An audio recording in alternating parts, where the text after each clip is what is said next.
Welcome to the Property Couch, where each week you get to listen to two of Australia's leading property experts. Bryce Holdaway, co-host of Location Australia on Foxtel's Lifestyle channel, and Ben Kingsley, chair of Property Investors Council of Australia and the 2014 and 2015 Property Investment Advisors of the Year. All right, folks, you're on the Property Couch where each week Ben and I bring you the insider's guide to property finance and money management. Hello, mate. G'day, mate. How are you? Very, very good. Hey, late night last night? Yeah. We had a webinar, went really well, but we're doing an encore on Friday at lunchtime. So anyone who missed that wants to check it out. Tomorrow. There'll be a link in the show notes, and you are more than welcome to join us, Ben, because we had more people that wanted to turn up than we had room in the webinar room. So sold out, hence the encore. Hey, tell me this, you're on Your Money on Yes, Channel 95. the new show. Tell us a little bit about Channel 95 for the listeners who aren't. Okay, so it's a collaboration between Sky News, so Foxtel, and also Channel 9. And it's basically all about money and investing.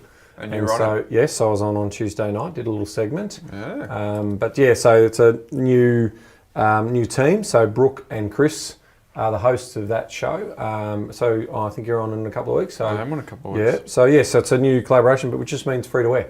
So you can get some of our property insights and money insights free to wear. Well, that is good news because for people who don't have Foxtel, they weren't able to catch you on Your Money, Your Call. So Your Money, Channel 95, check that out, folks. I finished Escape from the City filming last week. Oh, Ben. very good. That is terrific. I will keep everyone posted on air date. The truth is I don't know. Yep.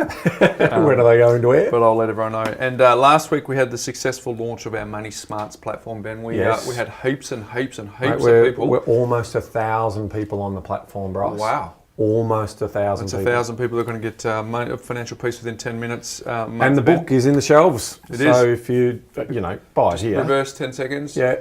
propertycouch.com.au/financial peace. Oh, sorry. Where they can get the Money Smarts platform Yes. to join thousands of people that are doing it. And of course, yes, we made it to the Melbourne airport, Ben. We did. We're in a few of the. Well, we should be out in every bookstore now, but obviously, if you buy it here, you get 20% off. You get 20% off. 20% off. Where do you go, Ben? thepropertycouch.com.au/. Reading your notes, books. Very good. There we go. So /books, and then the code. TPC20, Bryce. Wow. It was all over the shop. Like looking for Ivis. Ivis, what's that? Well, Ivis is lying down on the she's couch. lying down on the couch. And this is from, this came in on Monday from Simon, Ben. Commiserations, Ben. Oh. The pain of losing the grand final by 5/6 of a goal must be unbearable. To help ease the pain, I've sent through a 5-star rating. This is a deserved rating as the 5-star rating for the game on Saturday, which had the star quality and life lessons of the Property Couch podcast. May there be many more fine performances in the future. Signed off from Simon. Thank you, Simon. And Fremantle supporter. Didn't put him up to it, but... I reached out to Simon and said, thanks very much, put a little smiley face. Did you? Didn't know how to do that, but someone showed me. All right. Yeah, all good. Where would we be without Iris? Mindset Minute today, Ben. Yes. This is a year from now, you may wish you'd started today. Now, I've got Jack at the moment, our 7-year-old. He's got a brace, a mouth guard that goes into his mouth, right? Yep. So it took us a little while to get through that because we had to get the tongue, we had to fix the tongue tie. Yep. And then what they do is prepare their jaw for later life so that they might not have to use braces. Oh, that's a good idea. Now he is 7 months down the path. His teeth are going straight. His jaw is opening up, all from the tongue tie. But I can tell you, Ben, a year from now, you wish you would have started today. So that's the message that I keep saying to him now. Aren't you glad that we started that back then when it was a little bit uncomfortable? I feel the same way about my fitness program at the moment. I wish I was an hour down the road because I haven't quite got it started yet. Great segue. Because someone who is into their fitness, is not in this room. No. It's our old mate from the Capital Growth Lab, Jezza. How are you? Yeah, Jeremy Shepherd. King. How you doing, guys? Welcome to the data Property dive. Couch. Thank you. Mate, how's the data going? You're in the lab. You're crunching the numbers. Yeah, mate. got some interesting stats to share. How are all your friends in Sydney? Jeremy, what's going on with the market? Can you give us a hotspot? Yeah, well, there are some options in Sydney. So I gave Jeremy an assignment, basically. I said, we need you back on the podcast. It's been a while. Yes. We need to do a bit of a data dive. Yeah. So I said, can you just have a look back at the scores, the location scores over time, and give us a bit of an idea in terms of some of the observations around what's been changing on a macro. So we get to hear it. So what do we got? That's what I did. I had a look at 3 years ago. So September, data from September 3 years ago. And in Sydney, 1 in 4 Sydney suburbs had an excellent location score. 1 in 4. Now, less than 1% do, and 3/4 are in the maybe range. So, yeah, significant change. Hang on, let that land. Yeah. 3/4 are in the maybe, and 1%? Less than 1% are in the excellent. Wow. Yeah, so big change. So you'd be picking the eyes out of Sydney if you were going into that market right now? Yeah, you would have to have a very close look, Yeah. So the average location score for Sydney was 71 3 years ago. Yeah. Now it's come down to 59. Yeah. So, yeah, pretty much the whole city was in a very healthy, what you'd call good range by location score standards. Yeah, absolutely. And now just in the maybe. So this comes back to, I love your analogy where you talk about the body heating up and it produces sweat to cool down and brings it back to equilibrium. Yeah. What we're seeing here it's is... come back to balance. Yeah, it's come back to balance. Yeah. So that's interesting. Very, very good. Yeah, it's funny though, Melbourne, different story, because 3 years ago it was still actually ramping up. The average location score there was 65, which is in the good range. Yep. But demand didn't peak, that's relative to supply, until about 2016. And then it stayed there for a good year until late 2017. Yeah. And it still hasn't actually come down by much. In fact, it's only down by 2 points from its peak. So the average location score is 66, which is still in the good range. Yep. But there's been a significant shift in which suburbs that heat is still in. So yeah, of course all the expensive suburbs come back while the cheaper ones are still showing growth, which is normal for the end of a cycle. A ripple effect. You see that flight towards affordability. Yep. But yeah, so there's still good markets there. In fact, if you look at the change in medians, because quite often we read about Melbourne coming back recently, and that's using an index which is based on values of properties. But if you just look at the change in medians, there's actually been slight growth throughout 2018. It's only a couple of percent, so it's pretty much flat. Yep.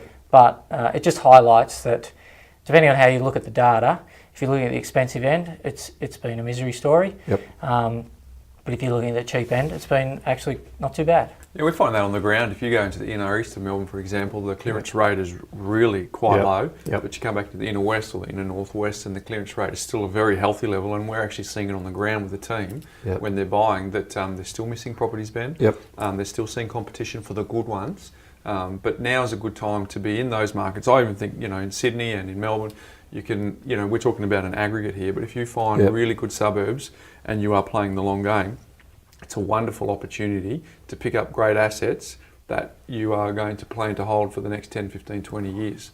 Well, it also talks about buyer behaviour, right? Because ultimately what we're measuring is the measurement of demand. And in Sydney, and we saw this in 2001 to 2003, where the FOMO was real then. I was buying in that market, and I bought an Alexandra at that time, and I paid $395 for that property. I don't know what it's worth now, maybe 1.2, 1.3. But the story there was, I was looking for about 4 or 5 months and watching different markets. So I was trying to buy an old 2-bedroom apartment in areas like Randwick and Maroubra or Coogee and that type of area. And then I circled, so I was going, for my price point, I could get an apartment. But then I looked at Alexandra and what was happening from a gentrification point of view. But in the heady days there, it was $10,000 a week. That's what it felt like, when you go into the auctions, that you just needed to get in. Now, I reckon that's what's happened in Sydney, whereas I don't think the FOMO and that sort of heat in the property market ever got to those extremes, and that's what the data's telling you, isn't it? It's like, it was solid without being spectacular, but Sydney, it was spectacular.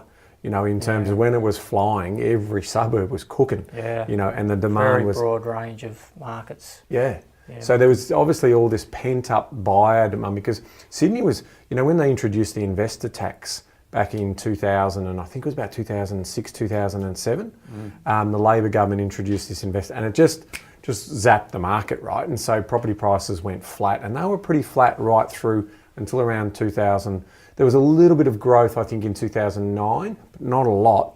So remind the listeners of the quiet. investor tax, Ben. Well, it was just I'm trying to think of what it was. It was some additional stamp duty that you needed to pay to buy an investment property from memory. It's a long time ago for me. That's over 10 years ago. I can't think that far back. But I'm pretty sure it was an additional stamp duty that they were trying to attract. So that investors started shopping in Brisbane and Melbourne, if they had to pay a little bit more from memory. But I like this concept that it's pretty clear in terms of Melbourne has been reasonably steady, whereas Sydney just cooked beautifully and now it's coming off. But I think you're right, the prestige market here in Melbourne is definitely slowed down and has topped out. Jeremy, in terms of Sydney, have you seen regions behaving sort of inner North Shore, the beaches versus the inner West versus the Shire? Yeah, Northern Beaches is still pretty good. Southern Shire is good, but just recently it's been the eastern suburbs around Bondi that seem to be faring better. Yep. Yeah. Because that's just always going to be a market that, it's interesting, Ben, I've just done the show and I talk, all of the producers are English and all of the English, so I say, where do you live? Oh, we all live in Bondi. They all live in Bondi. Seriously, it's one in two. It's 1 in 2 of people in that Bondi area are from England. So I meet a new crew, it's a new producer, say from you over on a visa. Yep, let me guess. Bondi. Like, how'd you guess? Well, let me tell you how I guessed. So, but that's interesting, isn't it? What else have we got there, mate? Brisbane. Yep. So Brisbane has been very consistent. Let's see, the average location score 3 years ago was 61, which is right on the upper edge of the maybe range, just trying to poke into the good range. Yep. But it's been there for like the past 4 years. There was a noticeable dip across 2017, but it's come back up. But it looks like business as usual for Brisbane. If you're after consistency, which we're not, but Brisbane would be the place. But of course, there's pockets there that are excellent and pockets that are ordinary. Yeah. Well, Peter Kaluzos has been on the podcast, Ben. He's built a whole portfolio in Adelaide, and he relies on that consistency. His portfolio is done over a long period of time. That's something that serves him well. Yeah, it doesn't have that tension. I mean, normally, like I've been sort of saying for Hobart, I feel that a lot of that tension in that market has not just been tension from owner-occupiers or people living there, because technically population growth has been growing, but very, very slowly. So I feel that a lot of the boost of what pushed Hobart along was a bit of investor activity, in terms of what came into that market. Come on, mate, how's my inheritance going? Yeah, you're looking at my notes, aren't you? Perth. Okay, so it looks like the demand and supply have bottomed out. Oh, okay. And so location score just a few months ago, or about a year ago, was around 50. Now it's sitting at 54. Yep. So that to me says it's in balance now. Obviously not a time to buy unless you're a really a brave sort of counter-cyclical investor, but at least it looks to me like the rot has stopped. Okay. Adelaide has been switching back and forth between the maybe and the good range for the last 5 years, and right now it's in the good range, and it has been for the last 5 months. But again, it's a lot like Brisbane, just maybe a tick ahead of Brisbane. Some of the more exciting things, the extreme end, the big movers. Yeah. So Wollongong, the biggest drop in the top 20 SUAs over the last, that's significant urban areas. Yep. Over the last few years has been Wollongong. So 3 years ago, it had a location score, an average location score of 76, and it's come down to 62. That's a fall of 14 points, which is pretty extreme. That's a big number. Okay. On the upside, though, Ballarat. Oh, Ballarat. That's one of the biggest gainers. The rat. This is over the last 3 years. Yep. So it's gone from 58, which is quite balanced, to 70, which is quite good. A gain of 12 points. Mackay, big gainer, 14 points it's gained. Oof. But it's come from a very low base of 36. 36. So it's still only in the maybe range, but gee, 36, that was... I mean, it was in free fall, if you remember. I did a CPA talk in Canberra, probably going back 3 or 4 years ago now, and one of the accountants came up to me and said, I bought a couple of properties up, house and land packages up in Mackay because of the coal belt and, you know, what was happening up there in that respect. And it's just, you know, and I said, oh, gee, you know, and yeah, you know, he saw his property prices drop by about 80,000 off a 420, 450 range. So it was pretty heavy going, but sounds like it's finally come back to a balanced market by the looks of it. Yeah, maybe even just a bit above balance, which would be nice for guys like that. But, yeah, last one on the list is Launceston. Yep. Lonnie. Yeah, from 56, a location score of 56 3 years ago to 71 now, which is a gain of 15 points, and that's put it in the good range. So yeah, well, very good, exciting stuff for Launceston. So isn't that interesting? Like Lornie off the back of Hobart, by the sounds of things, so a bit of a ripple effect. But I also think Ballarat on the back of Geelong. Yeah, like Geelong's been really good as well, hasn't it? I mean, it's, you know, that's grown by about 30% in the last sort of 18 months. So I think Ballarat is a story. Both of those are potential stories of some owner-occupier activity, but I think there is a yield play there for both of them. And as Geelong's gone higher, everyone's probably looking for that next market. Well, as you say, at this time of the cycle, there's always that affordability play, so that those two pressure for cheapies play into that.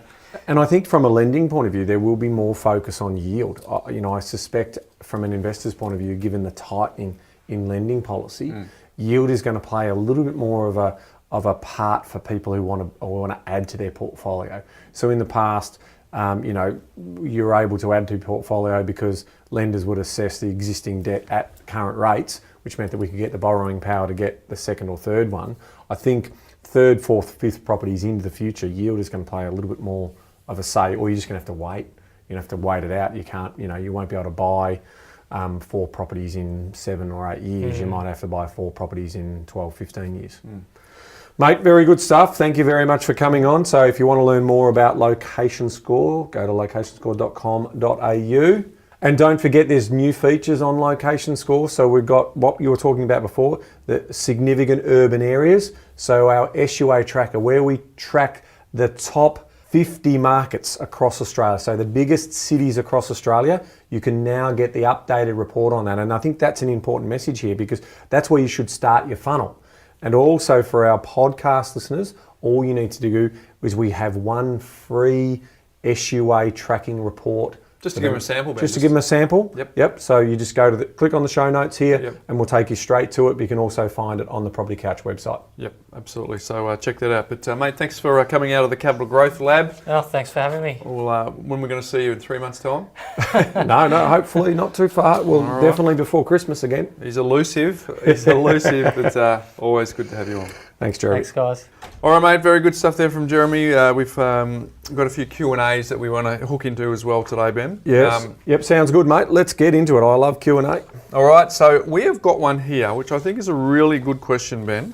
And if anyone could see me right now, they'd see me frantically trying to find it, but here it is. Here we go. This question from Saab. Yep.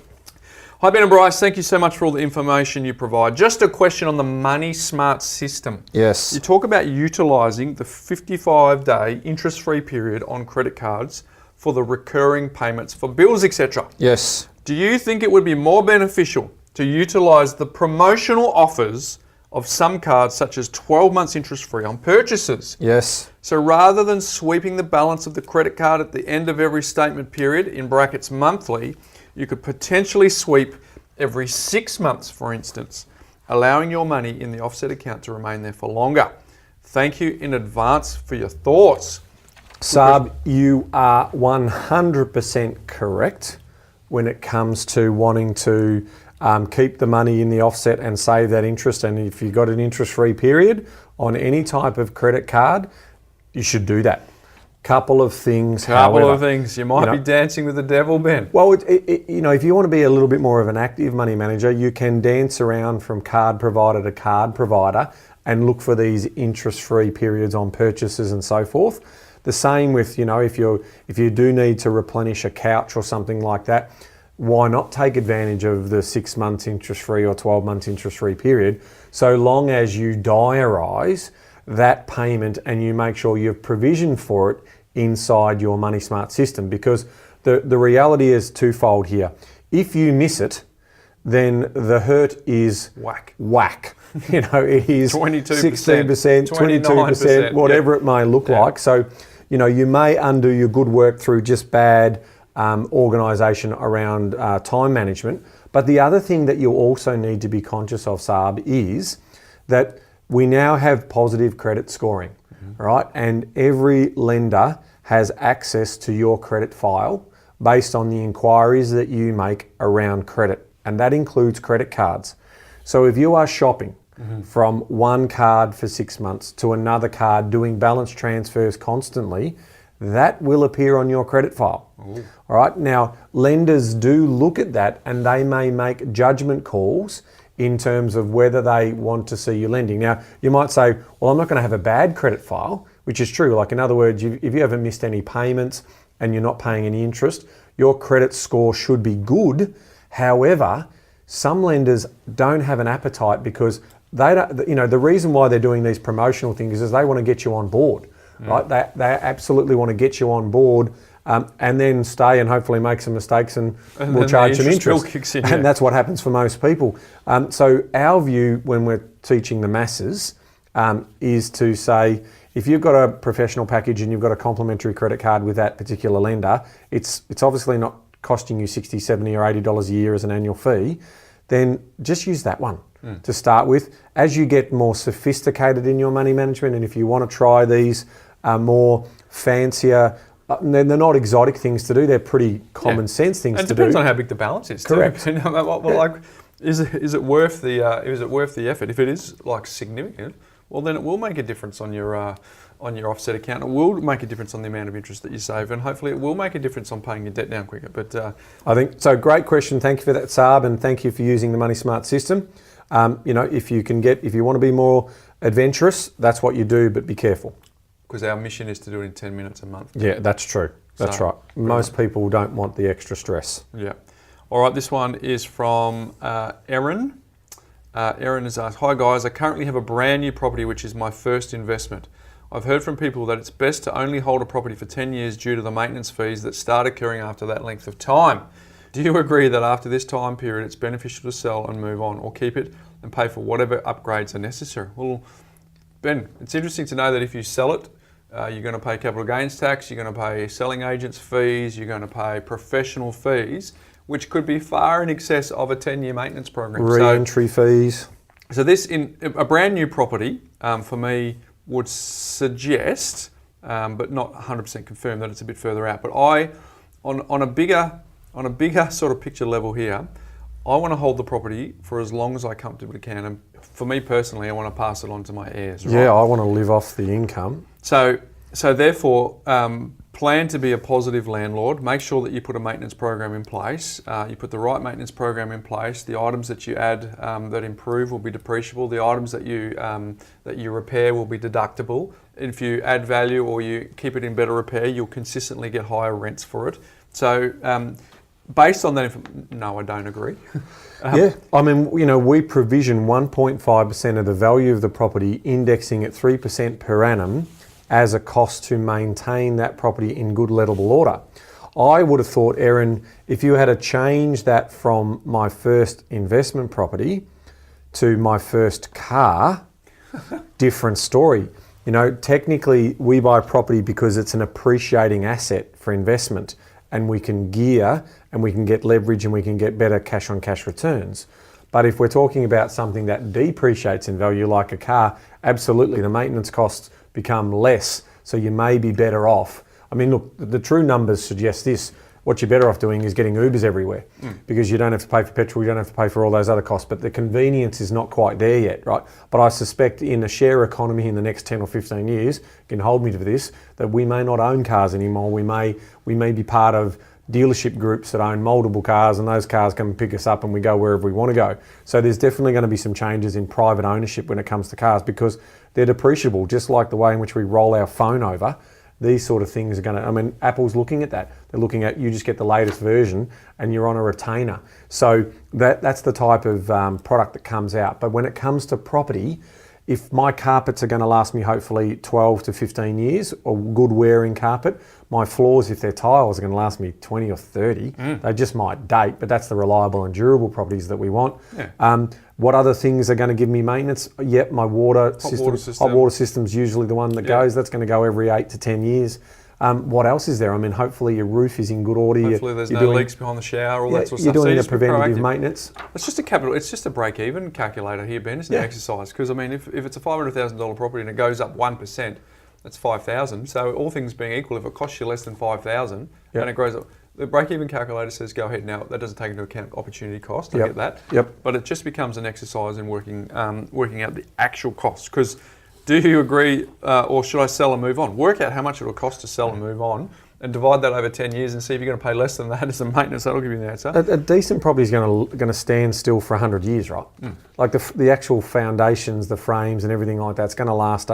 The way they build them these days, it's 100. The old ones would be 200 to 300. I mean, you know. My first mentor, Ben, said never, ever sell. Yeah. And I'm now hardly ever sell. Yep. Because there are a few times when situations would suggest you would. And I have bought properties, Ben, that I have sold, and I've bought dud ones, and so I have actually not taken that advice to the letter. I have sold one property too, which I should never have sold. But going forward, my mantra is hardly ever sell. Yep. Which is interesting. All right, so there's another good question. I think we've got time for one more, Ben. Sure. So, this question is from Mike. Guys, do you think you should own investment properties before you own a family home? Ooh, yeah. Financially, so mathematically, yes. Yep. Emotionally, maybe. Yeah. And I think that really does come down to case by case. I mean, ultimately, you know, as much as I know rent investing will make me wealthier from a cash and material point of view and cash flow point of view, I still haven't opted to do that. No. I've still opted to ground myself in a family home where I can create memories and I can be in control of that asset.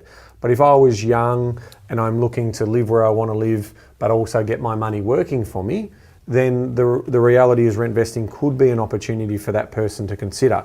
But if ultimately they do want to bed down into a significant home and create memories in that home, then the reality is you're probably going to be more likely to go for the owner-occupier at some point.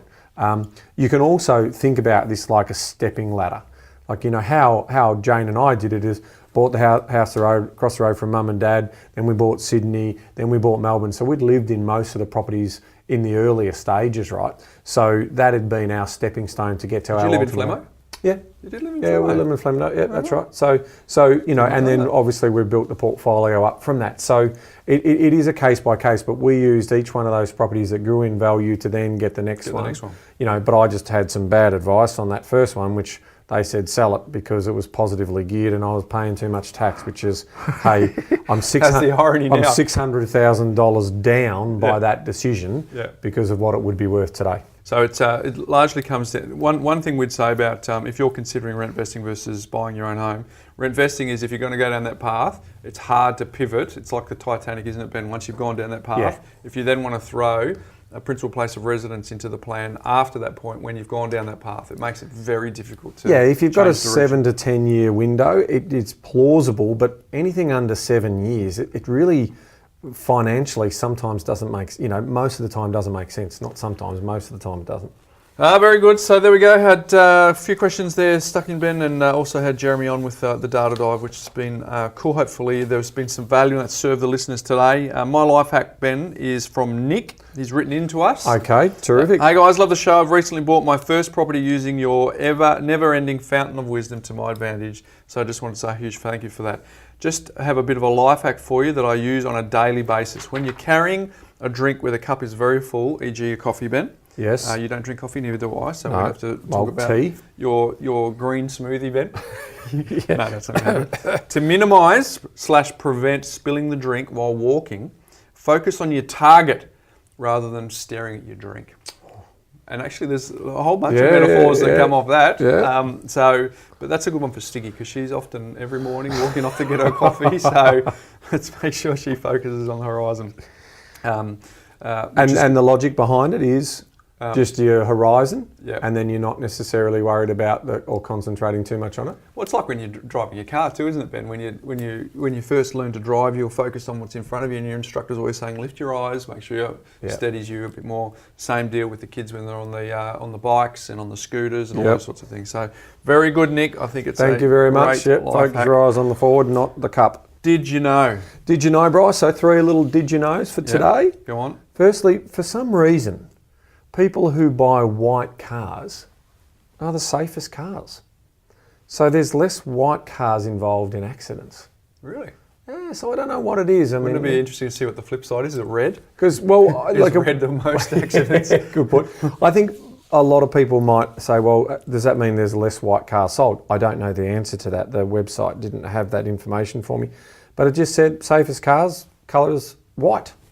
So you have less accidents if you buy a white car. I'm ringing the dealership most people today. go there and go, nah, like the red one, like the black one, like the blue one. So maybe those people are a little bit more adventurous than people who buy white, and hence they're a little bit more cautious. What about blue, mate? You're a blue driver. What's the stats on blue? Have I had an accident? The most accidents. Have I had an accident in a blue car? No. I only ever had the one accident. Yeah, that's Someone ran right. up my backside. Blue is causing the most accidents. You're just 100 yards down the road. Okay, did you know number 2? Yep.